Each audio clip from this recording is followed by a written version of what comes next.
have, and we have found leverage. I hear people say that financing is not available for real estate. Our experience is that's not true. It is available. It's at lower loan to values. It's more expensive. It's more demanding.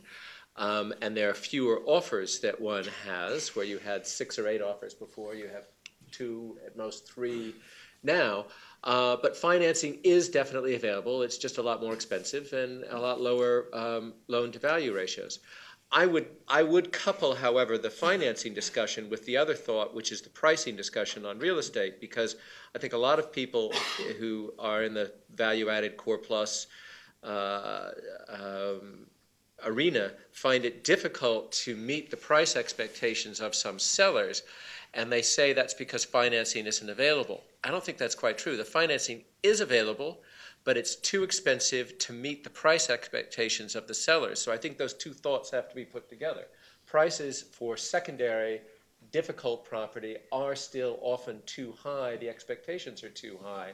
If the expectations are lowered at 65%, 60% loan-to-value ratios, you can make the deal work. So the pricing has to be adjusted. The financing is available.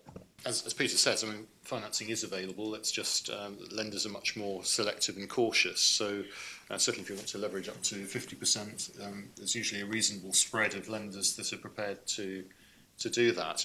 One of the fundamental questions that we have, though, for our institutional investors is what's the debt for? Because it just changes the nature of the investment, changes the risk profile.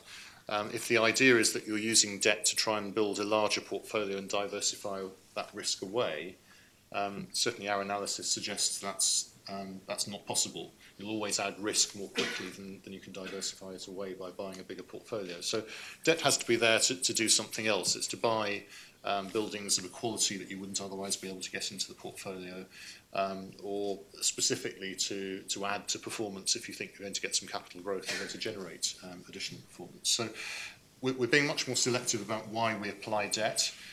We find we can borrow. I think it's very interesting to look at the alternative lenders starting to come through, so insurance companies, the various debt funds. I think there's a lot of noise about new debt funds being launched. The reality is likely to be that a proportion of those will be successful, but there'll be many that struggle really to get off the ground. So I think the alternative sources of lending aren't a long-term panacea. The only real solution is when the banks get active again and the market begins to return to something a bit more like we were used to in the past. But I think the days of very high loans to value ratios and extremely high levels of debt in funds, I don't think there's any appetite for that as far as I can see for a long time to come.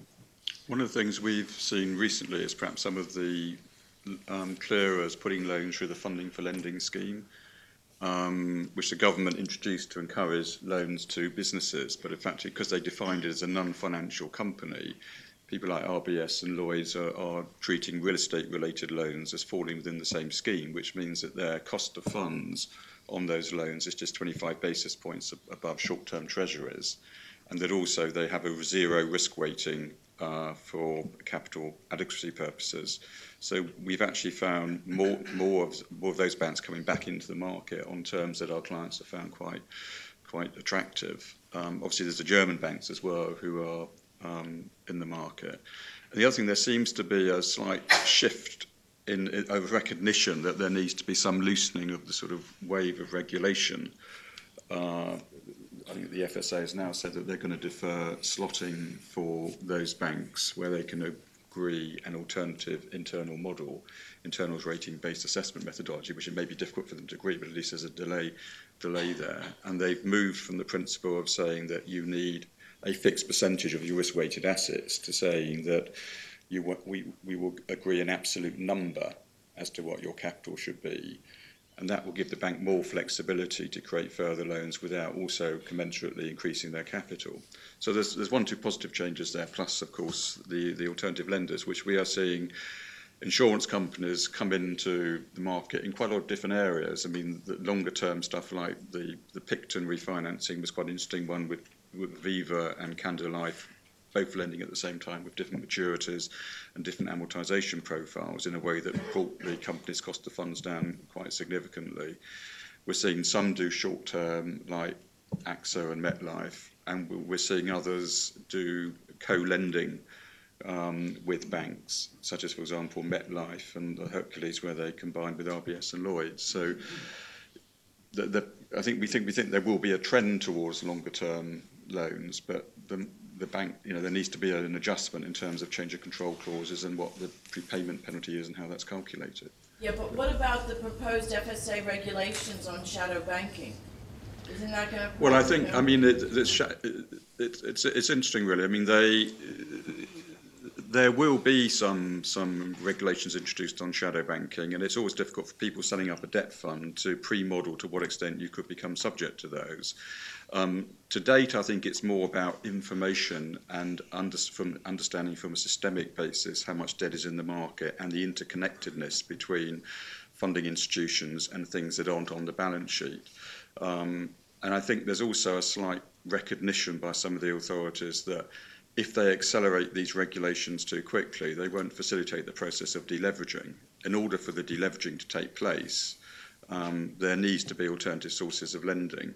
So I think at the moment the focus is more on entities that have a linkage or a counterparty to a bank in some way, or have some connectedness with the bank in terms of connectivity of how the financing works, or who are funding themselves from deposits.